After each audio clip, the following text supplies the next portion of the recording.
Amigas e amigos, há um claro pêndulo entre as ações da Operação Lava Jato e do governo golpista com o objetivo de empurrar goela abaixo dos brasileiros a reforma da Previdência. É importante a gente situar a reforma da Previdência como um elo. Ela não é algo isolado, ela se liga à PEC 55, essa PEC do fim do mundo, a PEC que eles chamam de teto dos gastos públicos, que congela investimento em saúde, educação, infraestrutura, para blindar a parte do orçamento que alimenta a farra financeira, a turma do dinheiro, que é quase metade do orçamento, impostos que o povo paga de uma maneira geral. Com esse mecanismo instituído pela era neoliberal, pelo governo Fernando Henrique Cardoso lá atrás, quando ele criou a Selic, a taxa básica de juros, que eles manipulam de acordo com as suas conveniências, com seus interesses, ao sabor das suas manipulações. E o ciclo de governos Lula e Dilma tentaram enfrentar isso, principalmente a Dilma, que foi, aliás, um dos motivos que deflagraram a onda golpista, o impeachment fraudulento contra ela.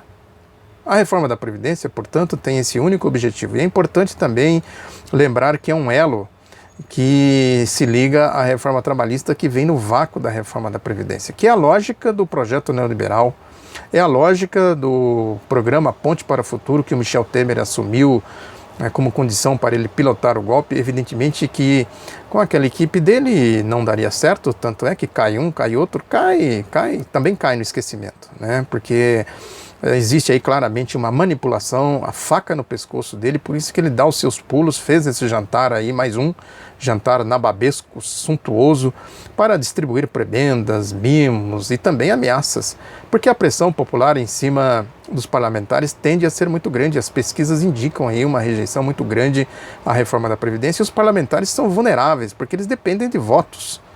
E aí se trata de uma mentira tão grosseira, de uma farsa tão grosseira, que também eles ficam vacilando. É por isso que existe essa pressão muito grande, esse terrorismo. E quando eu falo de terrorismo, não estou falando desta propaganda tosca aí do PMDB, que eles andaram distribuindo aí, dizendo que sem a reforma da Previdência não vai ter FIES, não vai ter Bolsa Família, e também não estou falando desse terrorismo da equipe econômica do ministro da Fazenda, do Henrique Meirelles, que andou divulgando aí também pela mídia essa história de que sem a reforma da Previdência é necessário ter aumento dos impostos. Terrorismo. Mas o terrorismo que eu falo é um terrorismo mais refinado, que é o terrorismo da mídia.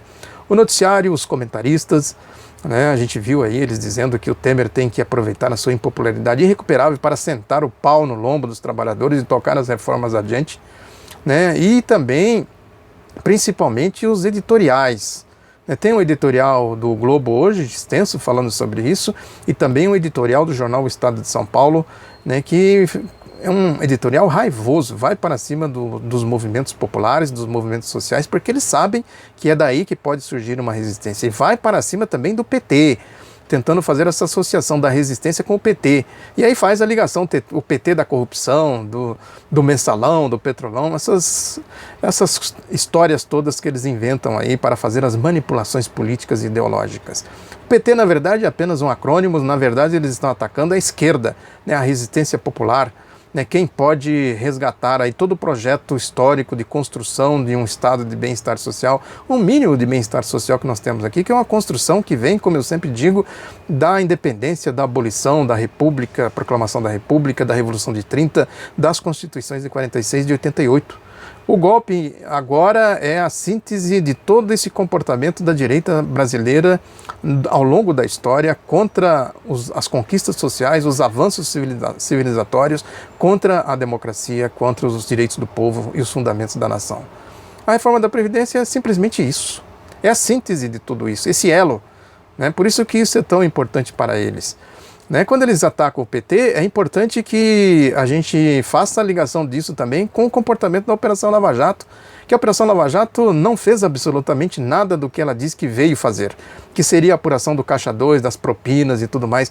Está aí a nota do Fernando Henrique Cardoso e também o pronunciamento do governador tucano de São Paulo, Geraldo Alckmin, dizendo que é necessário separar o Caixa 2 de corrupção. Quem tem iates, quem tem mansão, quem tem não sei o quê, quem tem Caixa 2 que foi para pagar campanhas eleitorais. Ora, mas na origem Segundo a lógica da Operação Lava Jato, está tudo ligado, quem pagou, quem recebeu. Aliás, quem mais recebeu foi exatamente o PSDB, PMDB, né? O PT dos grandes partidos foi o que recebeu, foi um dos que receberam menos. A Operação Lava Jato apurou alguma coisa disso? Que tem de caixa 2, de corrupção que eles apuraram efetivamente, rastreamento do dinheiro, quem pagou, quem recebeu, onde foi gasto o dinheiro. Não tem nada disso, abandonaram tudo isso desde o começo para fazer essa perseguição insana, covarde contra o ex-presidente Lula. Por isso que eles atacam o PT. Agora tem aí comportamentos recentes do Sérgio Moro, inclusive negando que os advogados de defesa têm acesso ao material que eles confiscaram lá naquele processo, daquela operação hitlerista, fascista que eles fizeram quando eles divulgaram, o Moro, divulgou os telefonemas da dona Marisa, dos filhos do Lula, entraram na casa deles dando pontapés, fazendo gritarias e sequestraram o Lula. Levaram tudo isso e agora? Cadê? Os advogados querem saber. Não, o Moro diz, não, tem que ter um documento. E os advogados disseram, não, nós já mandamos o documento há 5 meses, está aqui a prova. Para ver o comportamento desse juiz Erco. É o Freisler, que eu falei aqui, daquele juiz lá do Hitler, o Roland Freisler, um juiz fascista, comportamentos fascistas. Não tem, é um tribunal de exceção que não segue leis, passa por cima de tudo isso. O depoimento agora desse ex-executivo da Odebrecht, o tal do Fernando Sampaio, também demonstrou esse comportamento do Sérgio Moro. Primeiro com a história da planilha lá, que aparece o italiano, e aí a testemunha diz, não, eu ouvi falar que era o Palocci. A mídia, no entanto, já saiu dizendo, não, ele disse que era o Palocci. Agora compare, está aqui aí na internet, o depoimento do Fernando Sampaio, e compare com o que a mídia disse. Ele disse, o Fernando Sampaio, que ouviu alguém dizendo que sabia alguma coisa do tipo. Depois o Sérgio Moro vem com a história lá, não sei do que, do PT e pergunta qual é a sua opinião. Opinião. Aí o José Roberto Batoque, que é o advogado do Palocci, foi para cima dele porque os advogados vivem desmascarando o Moro. Ele é medíocre, tosco, ele tem esse poder todo porque ele tem todo um sistema por trás dele que é a lógica do golpe. Aí ele manda o Batoque fazer concurso para ser juiz, arrogante. Um comportamento típico mesmo do Freisler Moro. Tem também um outro exemplo aqui, para ver como ele é bajulado aí pela mídia, que é a história de um advogado lá da cidade de Jales. O nome dele é Luiz Fernando Antônio de Lima, que ele deu algumas sentenças lá contra o sistema financeiro, bancos e telefônicas, pedindo indenização e dizendo depois que a indenização teria que servir ao povo, citando inclusive o Papa Francisco, tem que ter distribuição de renda, justiça, fazendo esse discurso numa entrevista que ele deu para um jornal local lá da cidade dele. O Estadão pegou isso, fez um editorial também, esculhambando ele, e falando aqui que houve inclusive um pedido ao órgão especial do Tribunal de Justiça de São Paulo, pedindo a abertura de um processo administrativo disciplinar, porque ele deu uma entrevista fazendo discurso político, como se o Sérgio Moro não fizesse a mesma coisa, fez agora, na revista Veja, desse final de semana, com um artigo de 2 páginas, fazendo proselitismo da sua indústria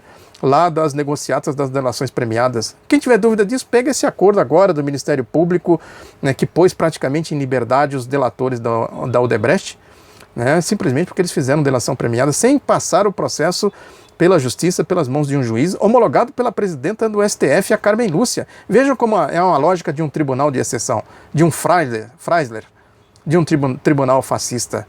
Para a gente ver que as coisas não são de brincadeira. Eles passam por cima das leis, do Código do Processo Penal, da Constituição, e não estão nem aí para nada. E vão para cima exatamente do ex-presidente Lula, do PT, da esquerda, com o Sérgio Moro, com a Operação Lava Jato, e com a mídia fazendo esse papel aí de pôr a faca no pescoço do Temer, no sentido de que ele deu seus pulos, que entregue o que prometeu, que são exatamente as reformas neoliberais. Muito obrigado pela atenção, divulgue o outro lado da notícia, um abraço e até a próxima.